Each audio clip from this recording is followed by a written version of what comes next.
Hi అండి, అందరూ ఎలా ఉన్నారు? నేనైతే చాలా బాగున్నాను. Welcome back to Revathi Balu. Today video వచ్చేసి సండే ఆఫ్టర్నూన్ బ్లాగ్ అని చెప్పొచ్చు అనమాట. ఇందులో వచ్చేసి simple basic chicken curry and చాలా ఈజీ ప్రాసెస్లోనే పలావ్ కూడా చూపిస్తున్నాను అనమాట. లేట్ చేయకుండా వీడియోలోకి వెళ్దాం. వీడియోలోకి వెళ్ళే ముందు వీడియోని ఎక్కడ స్కిప్ చేయకుండా ఎండ్ వరకు చూడడానికి ప్రయత్నించండి. కొత్త వాళ్ళు ఎవరైనా చూస్తున్నట్లయితే ప్లీజ్ సబ్స్క్రైబ్ చేసి పక్కన ఉన్న బెల్ ఐకాన్ ప్రెస్ చేసి ఆల్ అనే ఆప్షన్ని క్లిక్ చేయండి. నేను వీడియోస్ పెట్టిన వెంటనే మీ వరకు నోటిఫికేషన్ వచ్చేస్తుంది. అలాగే మీరు వీడియోని చూస్తూ కూడా ప్లీజ్ లైక్ చేయండి అబ్బా. మీరు లైక్ చేస్తే నా వీడియో మరింత మందికి చేరుతుందనమాట. ఇంక ఇక్కడ నేను సండే మార్నింగ్ ఇక్కడ దోశ వేసుకొని తిన్నాము. అలాగే వడియాలు పెట్టేసామన్నమాట. ఆ సామాన్లన్నీ నీట్గా కడిగేసి పెట్టేసాను. ఇక్కడ వచ్చేసి ఇంకా నైట్ మిగిలిన రైస్ అలాగే వడియాలు అదే చూపిస్తున్నాను అనమాట. ఒక్కొక్క పక్క టీ కూడా పెట్టేశాను. ఇంకా ఆఫ్టర్నూన్ కదా, ఇంకా చికెన్ అనేది తీసుకొచ్చేసేసారు. సండే అంటే ఇంకా నాన్ వెజ్ ఉండాల్సిందే కదా, ఇంకా చికెన్ తీసుకొచ్చేసేసారు. చికెన్ అంతా కూడా నీట్గా కడిగేసి పెట్టేసుకోవాలన్నమాట. కొంచెం నాకు ఎక్కువ అనిపించింది చికెన్ వచ్చేసి, ఇంకా అందుకు అంత కర్రీని ఎందుకులే, పిల్లలకి కాస్త కొంచెం ఫ్రై చేసిద్దామన్నట్టు ఒక బౌల్లోకి ఒక పావు కేజీ వరకు తీసి ఫ్రిడ్జ్లో పెట్టేశాను అనమాట. చికెన్ని నీట్గా కడిగేసి పెట్టేసుకున్నాను. ఇంక ఇప్పుడు మసాలా ప్రిపేర్ చేసుకోవాలి. ఈ మసాలా ప్రిపేర్ చేసుకునే లోపల ఒక పక్క మనం స్టవ్ మీద చికెన్ పెట్టేసామంటే చక్కగా చికెన్ కూడా అవుతూ ఉంటుంది. ఈ లోపల మనం మసాలా కూడా ప్రిపేర్ చేసుకోవచ్చు అన్నట్టు. ఇక్కడ నేను స్టవ్ మీద కుక్కర్ పెట్టేసి ఒక పెద్ద కూరగడ్డ ఆయిల్ వేసేసి చికెన్ అంతా ఒకసారి కలిపేసుకుంటున్నాను. కలిపేసుకొని ఇప్పుడు ప్లేట్ పెట్టేసి మనం మగ్గి చేసేసుకుంటే మనకి చక్కగా చికెన్ అంతా కూడా ఆ వాటర్తో ఉడికిపోతుంది అనమాట. ఇంక ఈ లోపల ఇక్కడ అల్లం వెల్లుల్లి కొత్తిమీర వేసి మిక్సీలో గ్రైండ్ చేసేసాను అనమాట.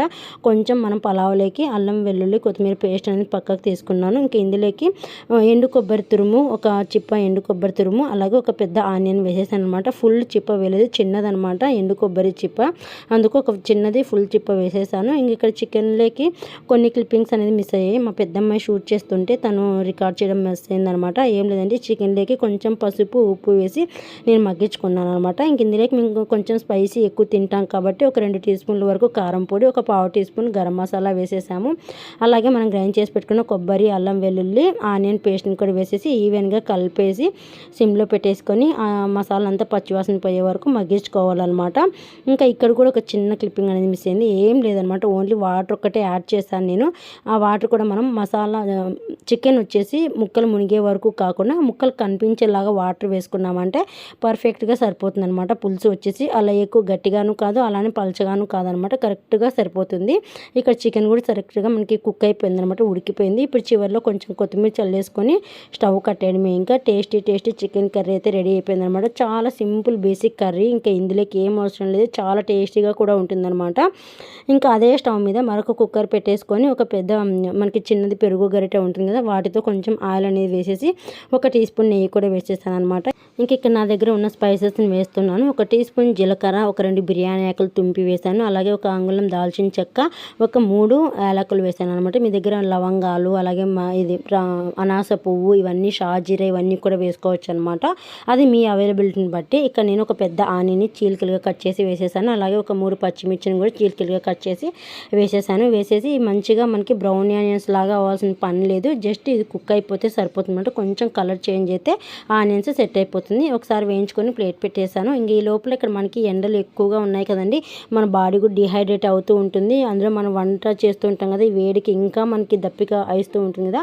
ఇలా మనం మధ్యలో ఇలా పల్చటి మజ్జిగ కానీ లేదంటే ఇలా అవిసె గింజలు వేసిన వాటర్ కానీ తీసుకుంటూ ఉన్నామంటే మన బాడీ చలువ చేస్తుంది, అలాగే డిహైడ్రేట్ కాకుండా ఉంటుందన్నమాట.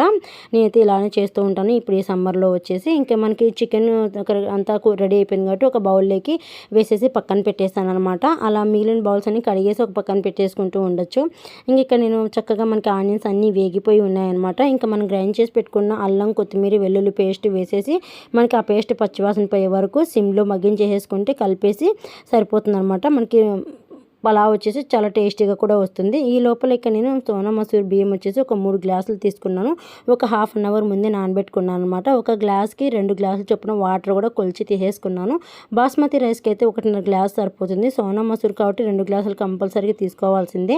మనకి చక్కగా మసాలా అంతా కూడా వేగిపోయిందనమాట. వాటర్ వేసేసి రుచికి సరిపడా సాల్ట్ వేసేసి ప్లేట్ పెట్టేశాను. ఈ లోపల చక్కగా ఎసరంతా తెల్లుతూ ఉంది. ఇందులోకి మనము నానబెట్టుకున్న రైస్ని అంతా వేసేసి ఒకసారి అంతా ఈవెన్గా కలిపేసి పెట్టేసుకొని మనం వెంటనే కుక్కర్ పెట్టేసామంటే ఈసారంతా మనకి పొంగి బయటకు వచ్చేస్తుంది. అలా కాకుండా కొంచెం అది ఉడుకు పట్టే వరకు ఇలా ప్లేట్ పెట్టేసి ఉడికించుకొని మనం తర్వాత కుక్కర్ పెట్టామంటే ఈజీగా పర్ఫెక్ట్గా పలావ్ అనేది రెడీ అయిపోతుంది అనమాట.